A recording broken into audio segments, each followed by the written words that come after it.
മറ്റു വാർത്തകളിലേക്കാണ്. CPO rank ലിസ്റ്റിൽ ഉൾപ്പെട്ട് ജോലി ലഭിക്കാത്ത 300-ലധികം ഉദ്യോഗാർത്ഥികൾ സെക്രട്ടേറിയറ്റിന് മുന്നിലെ റോഡിൽ കിടന്ന് റോഡ് ഉപരോധിച്ച് സമരം ചെയ്യുകയാണ്.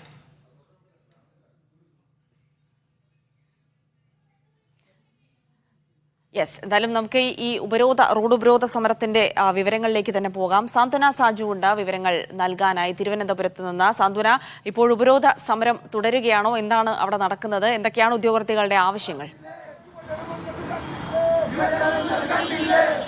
ജിൽസി, ഞാനിപ്പോൾ നിൽക്കുന്നത് സെക്രട്ടേറിയറ്റ് ഫ്രണ്ടിലുള്ള സ്റ്റാച്യു റോഡിലാണ്. നമുക്കിവിടെ ദൃശ്യങ്ങൾ കാണാം. ഏതാണ്ട് 300-ലധികം വരുന്ന CPO റാങ്ക് ലിസ്റ്റിൽ ഉൾപ്പെട്ട ഉദ്യോഗാർത്ഥികളാണ് ഇപ്പോൾ ഇവിടെ സമരം ചെയ്തുകൊണ്ടിരിക്കുന്നത്. ഇവരിവിടെ റോഡിൽ കിടന്ന് റോഡ് ഉപരോധിച്ചുകൊണ്ടാണ് സമരം ചെയ്യുന്നത്. 2019 റാങ്ക് ലിസ്റ്റിൽ ഉൾപ്പെട്ട CPO ഉദ്യോഗാർത്ഥികളാണ് ഇവരെല്ലാവരും തന്നെ.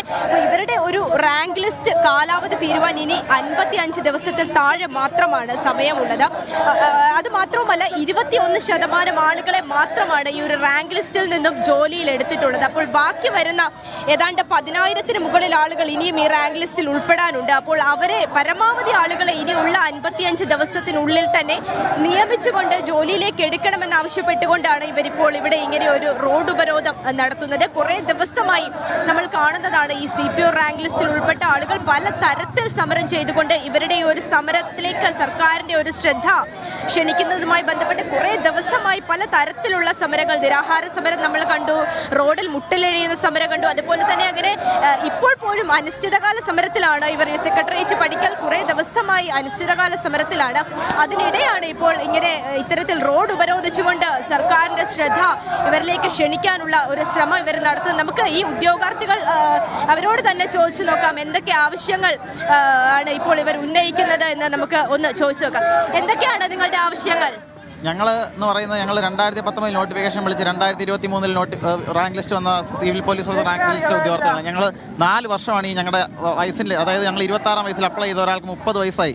അപ്പോൾ 4 വർഷമാണ് ഞങ്ങൾ ഈ റാങ്ക് ലിസ്റ്റിന് വേണ്ടി ഞങ്ങൾക്ക് കളയേണ്ടി വന്നിരിക്കുന്നത്. ഞങ്ങളുടെ 2 പ്രിലിംസ് മെയിൻസ് എന്നീ 2 ഘട്ടങ്ങളിലൂടെ പരീക്ഷിക്കപ്പെട്ട് മെയിൻസ് ഫിസിക്കലും കഴിഞ്ഞ് റാങ്ക് ലിസ്റ്റ് വന്നിട്ട് ഇപ്പോൾ 10 മാസത്തോളമായി. 14,000-ഓളം ഉദ്യോഗാർത്ഥികളാണ് കേരളത്തിൽ ആകമാനമായി ഉൾപ്പെട്ടിരുന്നത്.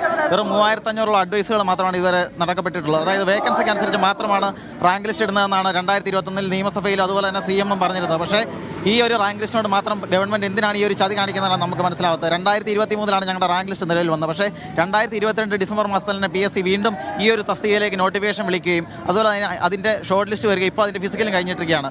എന്തുകൊണ്ട് സാമ്പത്തിക പ്രതിസന്ധി എന്ന് സർക്കാർ പറയുന്നത്? സാമ്പത്തിക പ്രതിസന്ധി ഉണ്ടെങ്കിൽ ഇപ്പം നിലവിലുള്ള ഒരു റാങ്ക് ലിസ്റ്റിൽ മാക്സിമം നിയമനം നടത്തി, അല്ലെങ്കിൽ അവരുടെ ഞങ്ങളുടെ 5 വർഷമാണ് നഷ്ടപ്പെട്ടിരിക്കുന്നത്. ഞങ്ങൾക്ക് മാക്സിമം നിയമനം നൽകി ഞങ്ങളുടെ ജീവിതം രക്ഷപ്പെടുത്താതെ PSC വീണ്ടും നോട്ടിഫിക്കേഷൻ വിളിക്കുകയും അതിൻ്റെ ഷോർട്ട് ലിസ്റ്റ് വരികയും അതിൽ ഫിസിക്കൽ നടക്കുകയും ചെയ്തു. അത് കൂടാതെ തന്നെ 2023 ഇപ്പം ഞങ്ങളുടെ ഈ ഒരു റാങ്ക് ലിസ്റ്റ് നിലനിൽക്കുമ്പോൾ തന്നെ ഒരു നോട്ടിഫിക്കേഷൻ വന്ന് അതിൻ്റെ ഫിസിക്കലും കഴിഞ്ഞു. അത് കൂടാതെ 2023 ഡിസംബർ മാസം വീണ്ടും നോട്ടിഫിക്കേഷൻ വിളിച്ചിരിക്കുകയാണ്. അതായത് ഒരേ കാറ്റഗറിയിലേക്ക് 3 നോട്ടിഫിക്കേഷൻ നിലനിൽക്കുന്ന സാഹചര്യമാണ്. വേറൊരു തസ്തികയ്ക്ക് ഇങ്ങനെ ഒരു സംഭവം ഇതുവരെ ഉണ്ടായിട്ടില്ല. PSC ഞങ്ങളെ വഞ്ചിക്കുകയാണ് ശരിക്കും ചെയ്തിരിക്കുന്നത്. സർക്കാർ വേക്കൻസിക്ക് അനുസരിച്ച് മാത്രമാണ് റാങ്ക് ലിസ്റ്റ് ഇടുന്നതെന്നാണ് പറഞ്ഞത്. എന്നിട്ട് 14,000-ഓളം ഉദ്യോഗാർത്ഥികളെ ഉൾപ്പെടുത്തി റാങ്ക് ലിസ്റ്റ് ഇട്ടിട്ട് വെറും 3,500-ഓളം പേർക്ക് മാത്രം അഡ്വൈസ് കൊടുക്കുന്നു. 2 മാസത്തോളം മാത്രമാണ് ഈ റാങ്കിൻ്റെ കാലാവസ്ഥയുള്ളത്. ഞങ്ങൾക്ക് ഇനി എന്താണ് ചെയ്യേണ്ടതെന്ന് നമുക്കറിയില്ല. വളരെ ഒരു അവസ്ഥയിലാണ് ഞങ്ങൾ കടന്നു പോയിക്കൊണ്ടിരിക്കുന്നത്. അതെ ജിൽസി, ഇവർ പറയുന്നത് പോലെ തന്നെ ഇനി 55 ദിവസം മാത്രമാണ് ഇവരുടെ ഈ റാങ്ക് ലിസ്റ്റിന് കാലാവധി ഉള്ളത്. അങ്ങനെ ഒരു സാഹചര്യത്തിലാണ് ഈ 14,000-ലധികം ആളുകൾ ഈ റാങ്ക് ലിസ്റ്റിന് പുറത്ത് നിൽക്കുന്നത്. ഏതാണ്ട് 21% ആളുകൾക്ക് മാത്രമാണ് നിലവിൽ ജോലി ലഭിച്ചിട്ടുള്ളത്. അപ്പോൾ എത്രയും പെട്ടെന്ന് സർക്കാരിന്റെ ശ്രദ്ധ ഇതിലേക്ക് ക്ഷണിച്ചുകൊണ്ട് എന്തെങ്കിലും ഒരു തീരുമാനം എത്രയും പെട്ടെന്ന് ഇതിൽ ഉണ്ടാക്കണം. തീർച്ചയായും സാന്ത്വന, അതായത് ഇത്രയും കേട്ടതിൽ നിന്ന് വളരെ ഒരു ന്യായമായ ആവശ്യത്തിന് വേണ്ടി തന്നെയാണ് ഇവരുടെ ഈ വേറിട്ട പ്രതിഷേധം എന്ന് മനസ്സിലാക്കുകയാണ്. കാരണം നിലവിൽ ഈ റാങ്ക് ലിസ്റ്റിൽ ഇത്രയും ആളുകൾ നിയമനം ലഭിക്കാതെ നിൽക്കുമ്പോഴാണ് PSC വീണ്ടും ആളുകളെ ക്ഷണിച്ചുകൊണ്ട് വിജ്ഞാപനം ഇറക്കിയിരിക്കുന്നത്. സ്വാഭാവികമായും ഈ റാങ്ക് ലിസ്റ്റിന്റെ കാലാവധി നീട്ടുന്നതടക്കമുള്ള കാര്യങ്ങളിലേക്ക് PSCക്ക് കടക്കാവുന്നതേ ഉള്ളൂ. എന്തായാലും ഇവരുടെ ഈ വേറിട്ട പ്രതിഷേധം ഏതെങ്കിലും രീതിയിൽ ഫലം കാണുമെന്ന പ്രതീക്ഷയുണ്ടോ? ഏതെങ്കിലും തരത്തിലുള്ള ഗതാഗത തടസ്സമോ മറ്റോ ഈ പ്രതിഷേധം അവിടെ സൃഷ്ടിക്കുന്നുണ്ടോ സാന്ത്വന? ജിൽസി, ഗതാഗത തടസ്സം നമ്മൾ ഈ കാണുന്നത് പോലെ തന്നെ വളരെ വലിയ രീതിയിലുള്ള തടസ്സമൊന്നും സൃഷ്ടിക്കാതെ തന്നെ റോഡിന്റെ ഒരു വശത്തായി കിടന്നുകൊണ്ടാണ് ഇവർ ഈ ഒരു സമരം ഇപ്പോൾ ചെയ്യുന്നത്. പക്ഷേ ഇതിൽ ഏറ്റവും പ്രധാനപ്പെട്ട കാര്യമെന്ന് പറഞ്ഞാൽ നമുക്കറിയാം വളരെ വലിയ രീതിയിലുള്ള ചൂടാണ് അനുഭവപ്പെടുന്നത്. നമ്മളിവിടെ വന്നിട്ട് ഏതാണ്ട് ഒരു 10 മിനിറ്റ് സമയമേ ആകുന്നുള്ളൂ. അതിനിടയിൽ തന്നെ 2 പേര് ഇവിടെ ഇതിനോടകം തന്നെ കുഴഞ്ഞു വീഴുന്ന ഒരു സാഹചര്യം ഉണ്ടായി. ഈ ചൂടിൽ ഇങ്ങനെ സമരം ചെയ്യുന്നത് കൊണ്ടാണ് ഇവർ ഇത്തരത്തിൽ കുഴഞ്ഞു വീഴുക. അവർ 2 പേരെയും അപ്പോൾ തന്നെ